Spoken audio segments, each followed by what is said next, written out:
Less stress, more time, more money.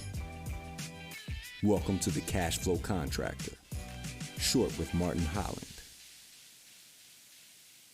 Hello, Cash Flow Contractors. This is Martin, and welcome to another episode of the Cash Flow Contractor, a short episode.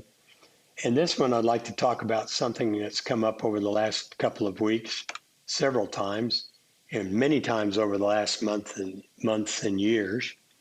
And I call it make it easy.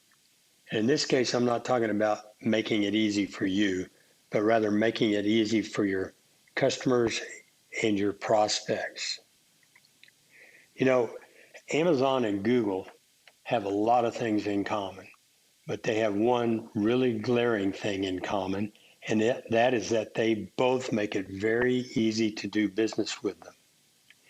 Amazon's shopping cart was always very easy to use, but recently, I think in the last year, they've made it even easier by adding a buy now button.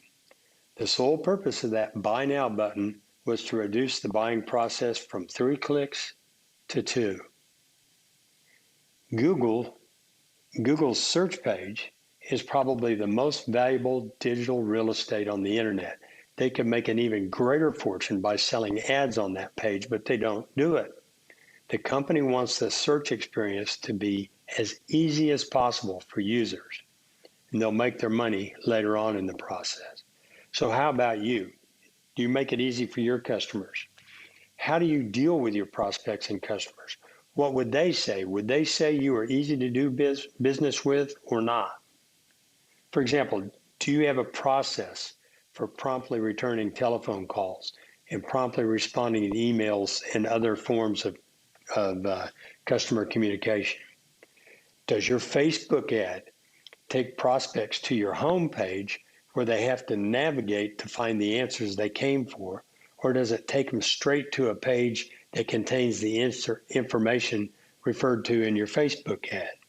And just as an aside, when I was thinking about doing this episode, Wall Street Journal had an article, and just one blurb within the article said, the British government increased the response rate from 19.7 to 23.4. So what is that? About 4%. By sending online taxpayers directly to a form rather than to a web page where they had to download the form. And that increase was to pay their taxes, for crying out loud. What would your business look like if you had a 5% increase in responses to your ads? Anyway, back to the details. Is it easy for prospects to schedule an appointment with you at a mutually convenient time? I have software, HubSpot. It has a calendar on there, and people can get on and book a time with me to talk for 30 minutes, as you can do, listener. And I don't even know about it until it pops up on my Google Calendar. It automatically blocks off other appointments. So I find out about it, but they don't have to talk to me. They don't have to do anything. It's really, really easy. Do you confuse your prospects with the 30 or 40 options that you could provide? Or do you present them with your 3 recommended bestsellers that you understand well and they can understand and that you know sell? Do you schedule your appointments with your customers between noon and 4? Or can you tell your customers exactly when your service tech will arrive? Do you use industry jargon when you're talking to clients? Or do you speak in plain language that they can understand? Is it easy for customers to understand and pay their invoices? We had a guest on about 20 episodes ago named Jan Reeves in an episode titled Get Paid, and she had written a book on the subject. Lovely lady, either New Zealand or Australia. She's one of the two. But she had discovered that one of the main reasons people don't pay their invoices on time is that there's a mistake or a misunderstanding or confusion about the invoice they received. And rather than handle it promptly, they set it aside and they'll get to it later, all the while you're thinking they're lowlifes and won't pay you.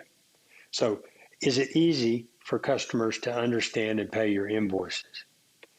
You provide a positioning document to customers so they know what to expect in the process, or are they constantly surprised by what's routine to you? Now, we haven't done an episode on a positioning document yet, but we will.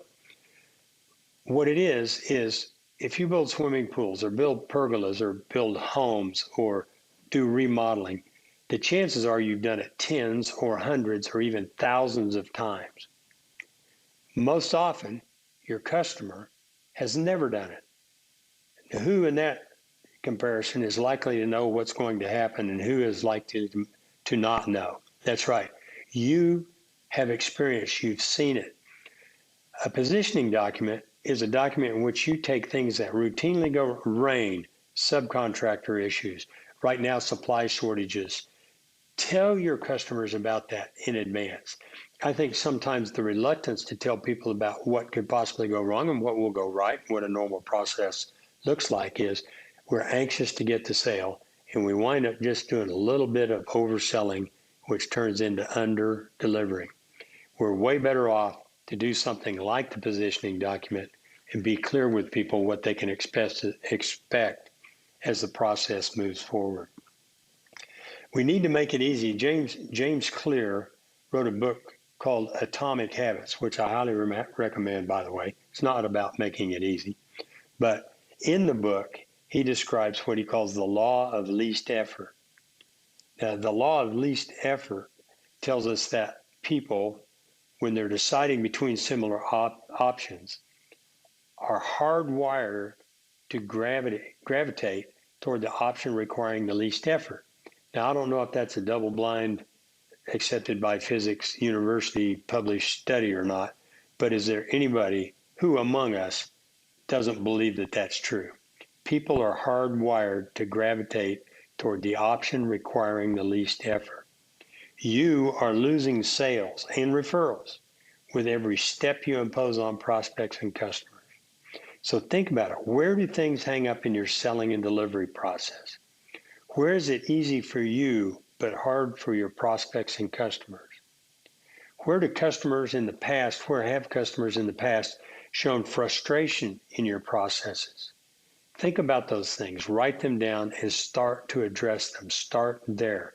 Where have people shown frustration in the past? It's vitally important because when dealing with competition and customers, the easy option needs to be you.